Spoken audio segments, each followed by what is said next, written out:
Diablo 3 may be going free-to-play, LawBreakers ditches the free-to-play model, all that and more. I'm Zach Sharps, and this is Free-to-Play Weekly.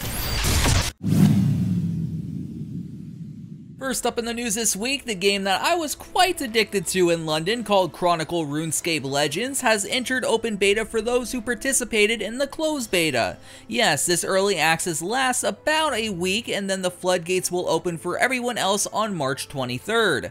Luckily, I was able to get in thanks to the folks at Jagex, and had a blast so far, that is, when I'm not binging on Black Desert.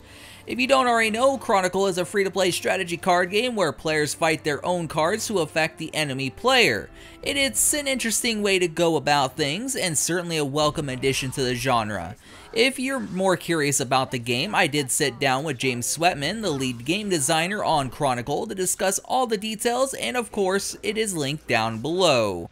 A brief change on the Diablo 3 website, which is now being called a display bug by the game's social media team, indicated that the vanilla version of the game may be going free to play soon.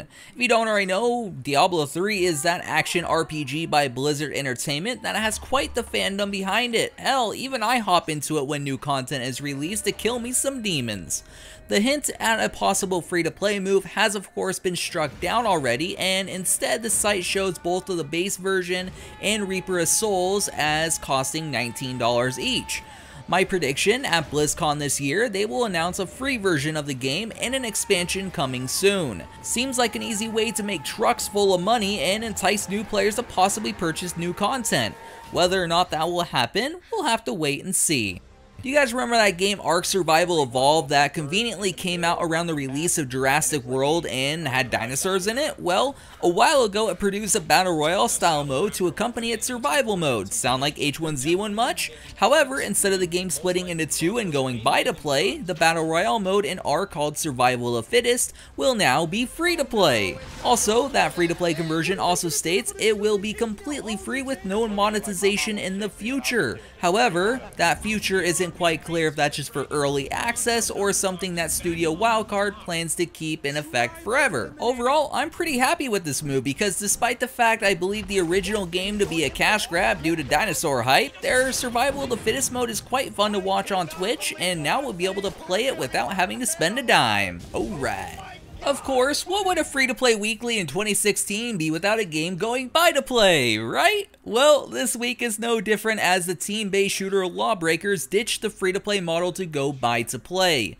Cliffy B stated the following about this move, quote, "As the game continued to take shape, we realized free-to-play wasn't the right fit for what we were building. LawBreakers is a competitive game at heart, and that means balance is a big priority to me, my team, and our community. Using a digital premium model helps ensure an even playing field by giving fans access to every available role without barriers," end quote. With this move, Cliffy B and team will also be changing the art style as well. Overall, this move to me is quite strange, especially since one of the big things that set this team-based shooter apart from its upcoming competitor Overwatch was the free-to-play model. Regardless, it's time for the question of the week.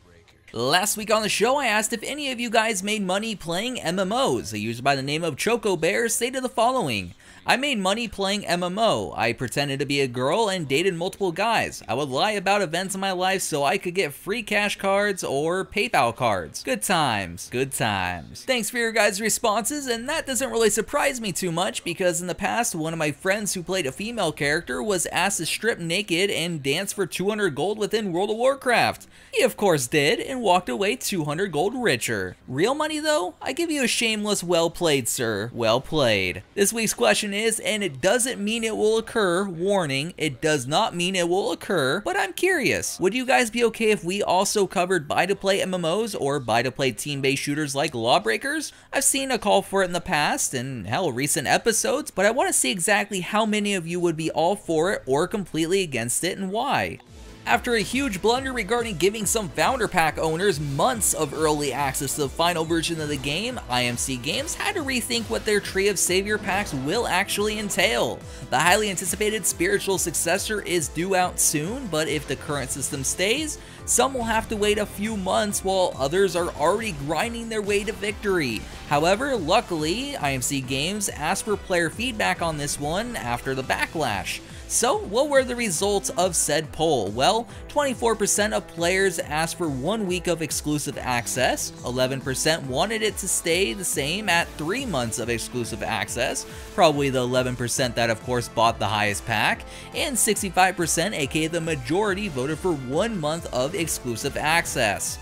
Honestly, this is very surprising to me that 65% basically voted for a buy-to-play model, at least for a month, because let's be honest here, if past data holds true, aka super data reports, the majority will have the game uninstalled by the end of that 1 month access. However, this staggered release could also aid the game's servers and possibly give the developers even more time to localize more content, thus keep more players in the game. What do you guys think?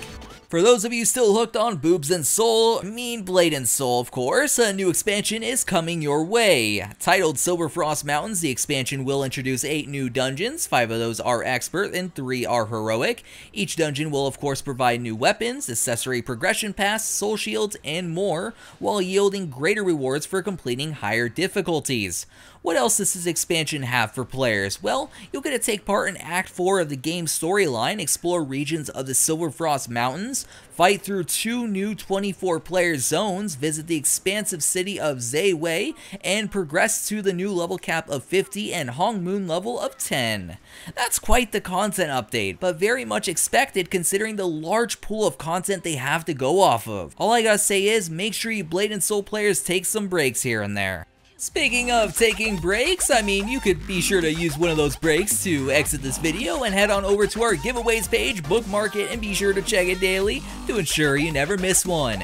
You can of course follow us on all the social medias, if you want to keep up to date on all the breaking news within the free-to-play space, that is. As for myself signing out till next week's show, my name is Zach Sharps and I'll catch you guys next time.